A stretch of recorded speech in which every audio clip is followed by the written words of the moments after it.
All right, good morning, folks. How's it going? Had a question this morning about from some donors about our remodel project, our dream room remodel project, and so wanted to kind of share that answer with you. They thought it was pretty fascinating what we're doing for this. So essentially, here's the scenario: we have an old 1970s four-story Embassy Suites hotel room, and when we purchased it 15 years ago, the rooms were pretty old. It was an older remodel, and the old carpeting, the old wallpaper, old wooden furniture, and it looked like an old kind of rundown hotel. And so the challenge we had was early on when we started to serve these girls, these kids coming out of human trafficking. The challenge we had was the same challenge, honestly, that almost every service provider across the nation who serves trafficking victims has, and that's the challenge of recidivism. So typically what had happened is girls will come into your program, and within about 30 days they'll run. There's an inherent run rate, and we call it attrition rate, um, with these girls, these kids coming out of trafficking.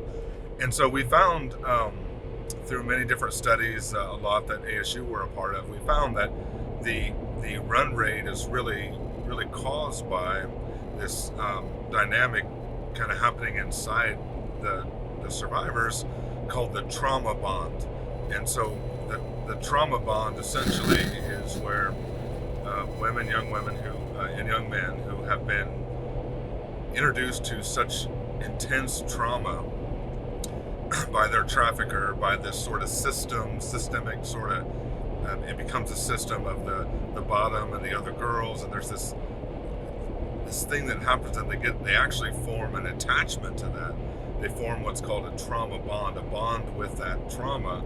And Boyd and Carnes, through a 2010 study, found that they believed that this trauma bond was just as strong as a parental bond.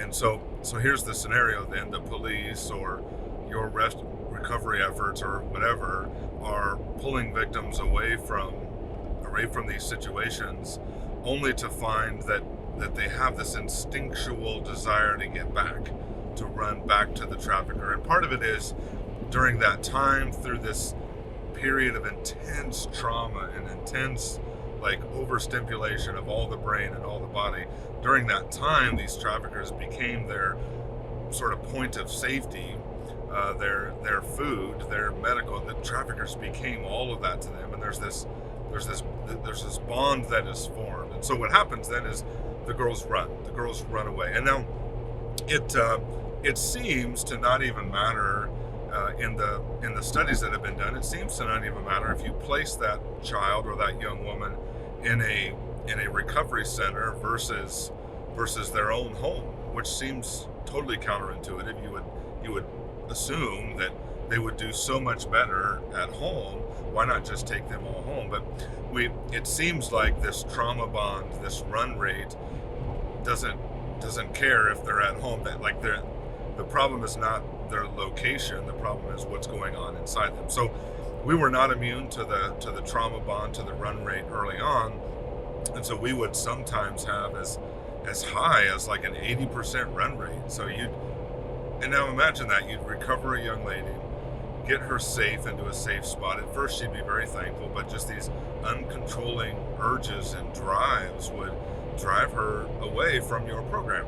And so what we did early on was we theorized, okay, how can we start to address the trauma bond? How can we start to address those inherent desires now that were in that she inherited from the trafficking situation? How can we address that? So we theorized that if we could affect the immediate environment around that young lady and really affect everything around her, that we could interrupt that because that's where it's happening. This trauma bond it's all emotional based and physiologically, but it's also the decision making part of it to actually run is happening in the prefrontal cortex.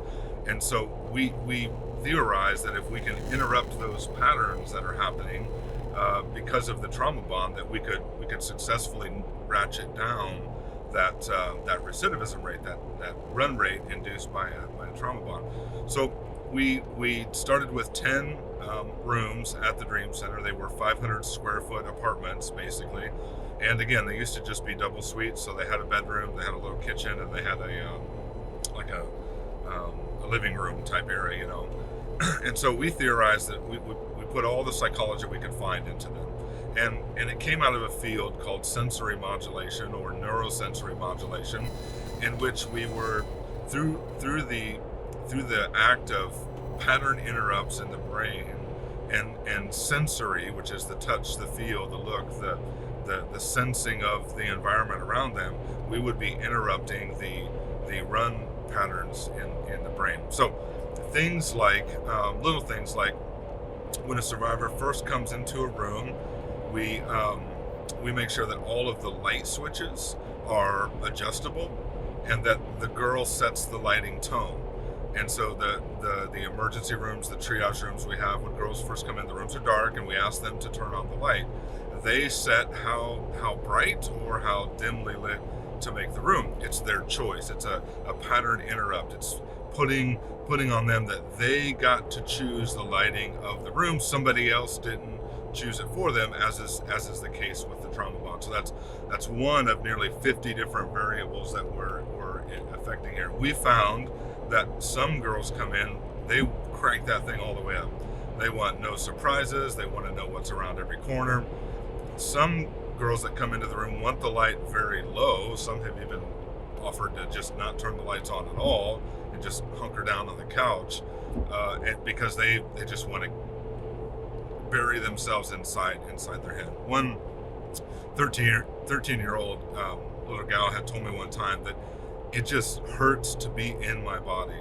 Like, it hurts. I don't even want to be in this body. I'm running because I'm trying to run away from my own body. I'm trying to run away from my own thoughts. I'm trying to run away from my own pain I have going on. And I'm like, oh God, like, as I said, it's this internal pain that they have that is causing them to run. This trauma bond, they're running back to that.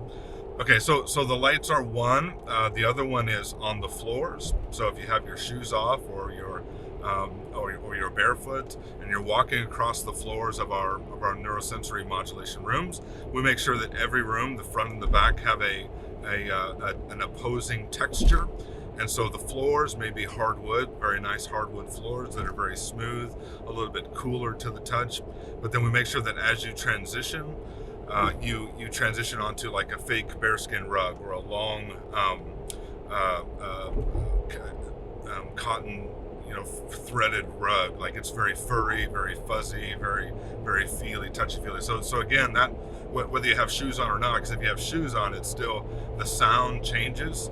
You're walking across the wood, and then you hit the soft, the sound changes. So that's another pattern interrupt. And then on the walls, then we make sure that the wallpaper, or the wall paneling, whatever they use for the design, we make sure that it's not just smooth, perfectly flat. We make sure it has textures, and so that the little textures just beg to be touched and beg to be felt, and so that texture is different. Like, maybe there's a wainscoting dropping, and so even the eyes, it drops.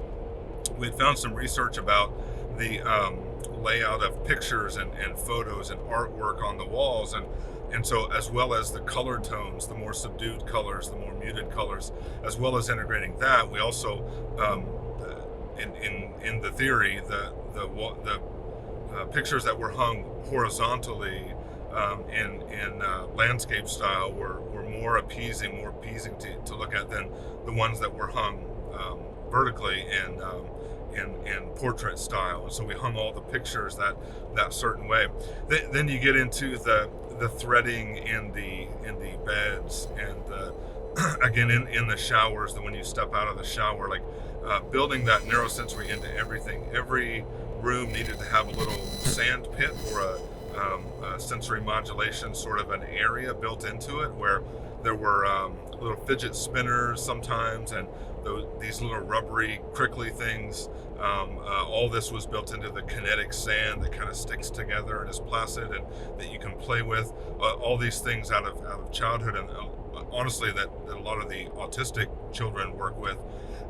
Then we have these fish tanks. They're fake. They're like a long cylindrical tube. They're not real fish. They're fake fish. But the fish tanks stand about 6 foot tall. Some of them a little smaller, and they're brightly colored, and the fish spin in them. There's bubbles in them and all kinds of stuff. The lights can be adjusted, which again, that's putting the power back into their hands. But the big thing about these fish tanks is they emit a low frequency hum, like a they emit this hum. It's almost like I thought they were broken at first. They emit this vibratory sort of low frequency hum, and it's a very grounding sound. It grounds the young women in the moment, being in the room, on the couches and on the chairs. On the counter, there are what we call weighted items, and so there are weighted lap blankets. These lap blankets that just go over your lap, and they have little fidget things on them, but they're very heavy blankets. It helps again the girls to feel weighted in the moment, and again to interrupt that thought pattern is stay on edge, get ready to go, get ready to leave. But the weighted lap blankets bring everything down and slow everything down. We have actual weighted lap blankets as well. Not just the lap pads, but the weighted blankets, which are kind of full body to help you really again be grounded in the moment. And then teddy bears, not your normal teddy bears. These teddy bears weigh 25-30 pounds. They're very heavy. It's like holding a small child, and so holding these teddy bears is like having that presence of someone. Not every girl likes that, of course, but my point just that all these rooms, what we found is, in this field of neurosensory modulation, we are affecting the environment of the rooms using pattern interrupt philosophy to interrupt the dynamics and the patterns happening in their brains and their emotions, and honestly making the rooms absolutely gorgeous and beautiful. The rooms all need to have a living element in them. The plants, a plant-based living element in them. The rooms are opulent. Some of these rooms, little 500 square foot apartments, will put $100,000 into redesigning each of those rooms, and some more. Some designers have put $120,000, $130,000 into just redesigning this little apartment, but building in these amazing luxury and what we know to be sensory modulation tactics. And so, for donor purposes, though. So that's kind of the more scientific sort of side of things, the psychological side of things. For donor purposes, for project purposes, we simply say these are dream rooms, the rooms these girls never had as children. And so we keep it as simple as saying, hey, these are dream rooms. These are rooms that these girls never had as little girls, and we're helping them re-experience. Now, all of that is true. But to go through the whole neurosensory modulation doesn't always make a lot of sense. So that that practice is something that we found works. Like at first, we just remodeled some rooms and made them much nicer than they are. We didn't put the neurosensory in, and even that process of making it nicer helped tremendously. But once we really cracked the code on the neurosensory stuff and interrupting that pattern that's happening, and that that pattern is not just happening in trafficking survivors. That pattern is happening in those who are struggling with addiction, and kids coming out of foster care who are entrenched in the different things. So I hope this has been helpful. It's an explanation of the neurosensory modulation rooms, the dream rooms that we do at the Dream Center. They have greatly reduced recidivism rates from what used to be 60 to 80% down to 10 to 15%. Like that's a significant flip, right? And so it works. We've seen that it works now, having served over 2,000 young people in our different neurosensory rooms. We know that affecting that environment, interrupting and recognizing, first of all, that there is a dynamic going on with the trauma bond, and then addressing that trauma bond through neurosensory modulation. We know that it works. Hope this has been helpful for you as you're planning and strategizing your trafficking program. Bless you guys. Bye-bye.